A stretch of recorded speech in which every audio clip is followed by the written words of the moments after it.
अब मैं आप लोगों के सम्मुख वांगमयम तपः नामक पाठ के श्लोक 7वें श्लोक का लेकर आया, जिसमें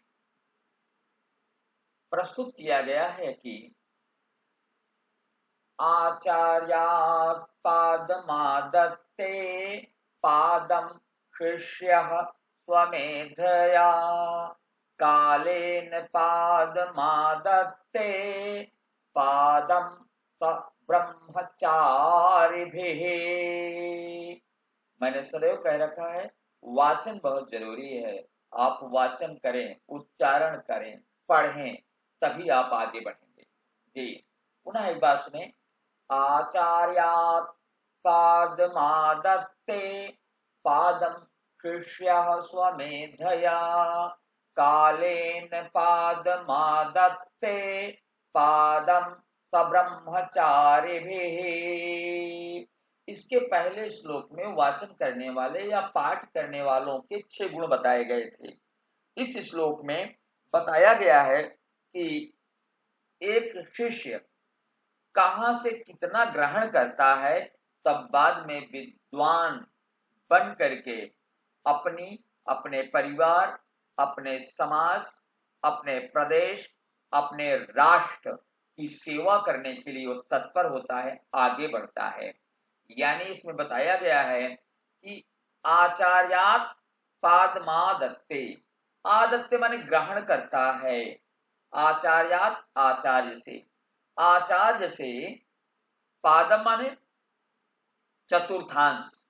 एक श्लोक के 4 पाद होते हैं, तो 1 पाद, 2 पाद, 3 पाद और 4 पाद।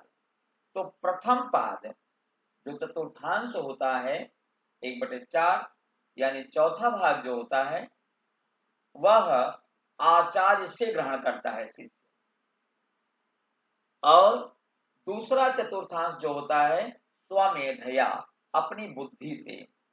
कालेन पादमादत्ते, समय से, काल से यानी समय से 1/4 ग्रहण करता है। और यानी अब हो गया 3/4, और अंतिम 1/4 पाद सब ब्रह्मचारी भी अपने ब्रह्मचारियों से, जो ब्रह्मचारी यानी जो सहपाठी, जो साथ में पढ़ते हैं, उनसे ग्रहण करता है 1/4। तो क्या है? आचार्यात् पादमादत्ते पादं शिष्यः स्वमेधयः कालेन पादमादत्ते पादं सब्रह्मचारिभिः। अन्वय देखें। शिष्य आचार्यात् पादम आदत्ते, शिष्यः स्वमेधया पादम आदत्ते, शिष्यः कालेन पादम आदत्ते, शिष्यः सब्रह्मचारिभिः पादम आदत्ते।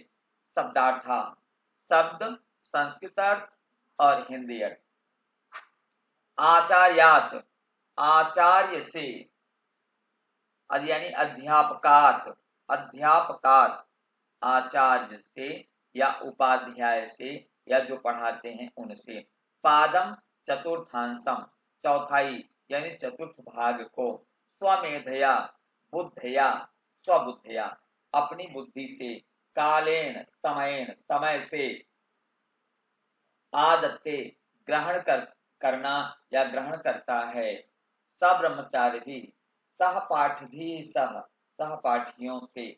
संधि विच्छेद, पादम शिष्य, पादम शिष्य, अनुस्वार संधि यहाँ पर हुआ है।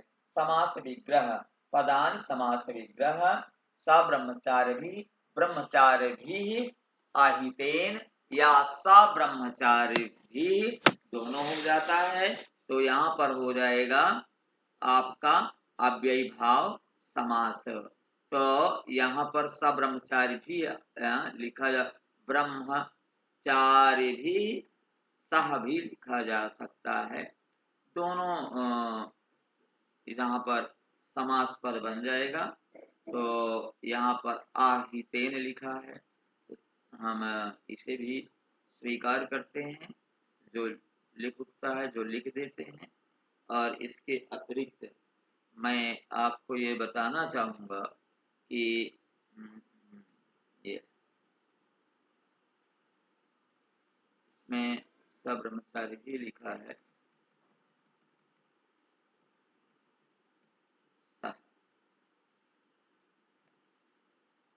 ऐसा भी कहीं कहीं लिखा होता है। तो अव्ययी भाव समास यहाँ पर हो गया है, और इस अव्ययी भाव समास को ब्रह्मचार्य भी हिस्सा था, तो उनके ब्रह्मचारियों के साथ अन्वय है। शिष्य आचार्यात् पादम आदत्ते, शिष्य स्वमेधया पादम आदत्ते, शिष्य कालेन पादम आदत्ते, शिष्य ब्रह्मचार्य भी पादम आदत्ते। समास मैंने यहाँ पर 2 बार, अन्वय यहाँ पर हमने 2 बार दे दिया है, लेकिन इसके अतिरिक्त हम एक बार को हटा ही देते हैं, क्योंकि सामान्य रूप से 2 बार देने का औचित्य नहीं बनता है। भावार्थ आप देख लें। शिष्य स्वविद्यायाः चतुर्थांशं स्व आचार्यात् गृह्णाति चतुर्थांशं स्वमेधया गृह्णाति चतुर्थांशं कालेन सह अधिगच्छति शेष चतुर्थांशं च सह पाठिभिः प्राप्नोति। हिंदी अनुवाद में है, शिष्य अपनी विद्या का 1/4 अंश आचार्य से ग्रहण करता है, 1/4 अंश अपनी बुद्धि से ग्रहण करता है, 1/4 अंश समय के साथ सीखता है, तथा शेष 1/4 अंश अपने सहपाठियों से सीखता है। दर्शनाय धन्यवादः, कहाँ से क्या ग्रहण करता है, यह बहुत ही महत्वपूर्ण है। एक बार पुनः आप लोग देख लें, वाचन करें, उच्चारण करें, जिससे एक पदेन पूर्ण वाक्येन प्रश्नोत्तर किसी भी प्रकार से आए, आप उसे अच्छी तरह हल कर सकें। आचार्यात् पादमादत्ते पादं शिष्यः स्वमेधया कालेन पादमादत्ते पादं ब्रह्मचारिभिः। अन्वय सुन लें। शिष्य आचार्यात् पादम आदत्ते, शिष्य स्वमेधया पादम आदत्ते, शिष्य कालेन पादम आदत्ते, शिष्य ब्रह्मचार्य भी पादम आदत्ते। यानी 1/4 आचार्य से, 1/4 अपनी बुद्धि से, 1/4 समय से और 1/4 ब्रह्मचारियों से आचार्य ग्रहण करके एक श्रेष्ठ पुरुष बनता है। आज यहीं तक। जय हिंद। नमो नमः। दर्शनाय